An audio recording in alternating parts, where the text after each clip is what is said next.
everyone, welcome to my channel. Today we had a repair on a JVC stereo which has a problem of no power and fuse keeps on blowing. So let's start and check. We will try.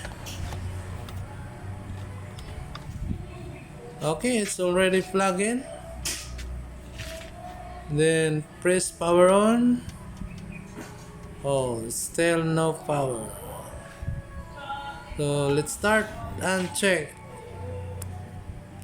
This is the back area of our JVC stereo. That's the model of our stereo. Okay. So let's start and open this one.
This is our power supply section, and it has 4 sets of fuse, 2 for the primary and 2 for the secondary section. We will check that later, and we will continue to clean this unit. It has a lot of dust and cobwebs, so we use a brush to clean.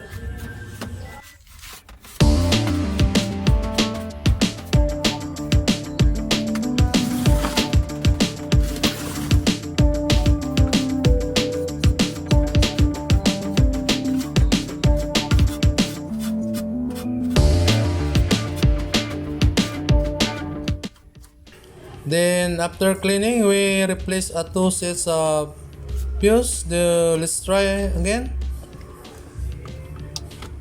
Okay, it's already plugged in.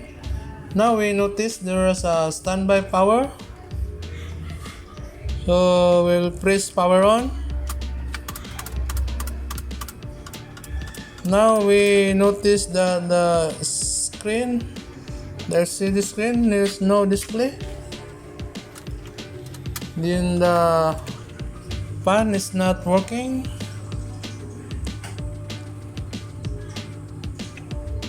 This one is not working. So let's continue to repair this one.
Now we already removed our amplifier section board and use a sticky 412-090 our amplifier driver. So let's continue cleaning and remove on its board and check.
Now we already removed on its board, so let's start for checking on its components and circuits.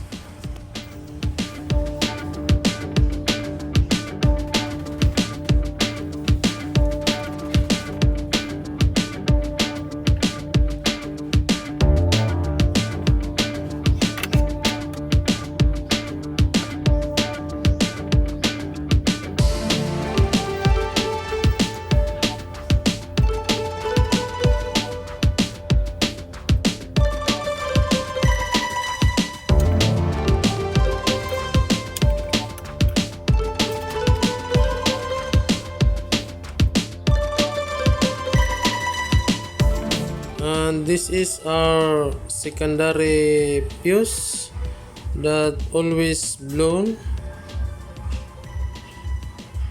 This one.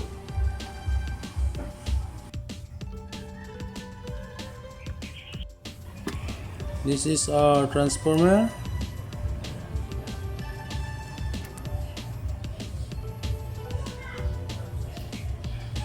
And our blown fuse is in the secondary section. This is our primary section.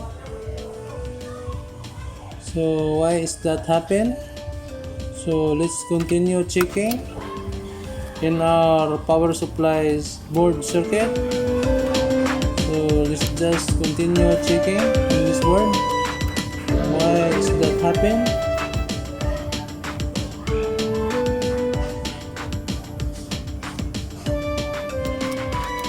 These diodes we need to check on the capacitors also. So let's start.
And now we will focus to check in the amp section.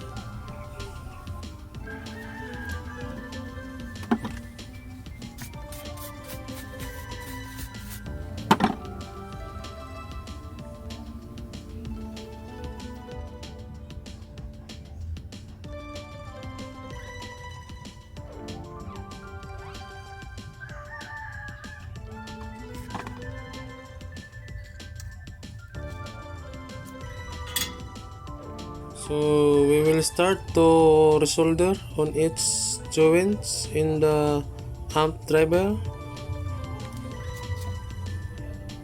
on each pins.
And then we check also these regulators,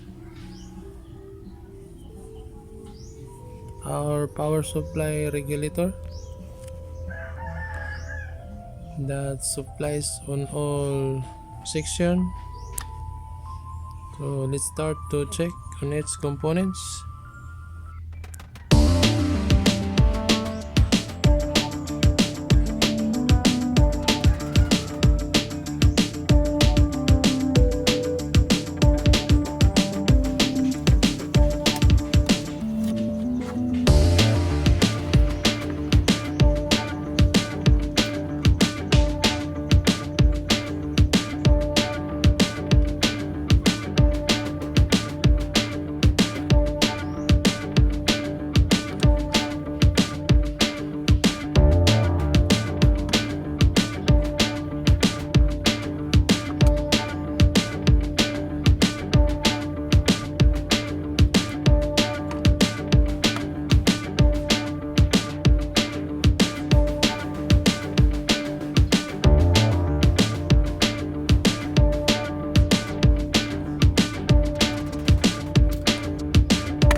after we done all our tests, we did not find any defective components, so let's start to assemble this one, and then we check if the problem is okay.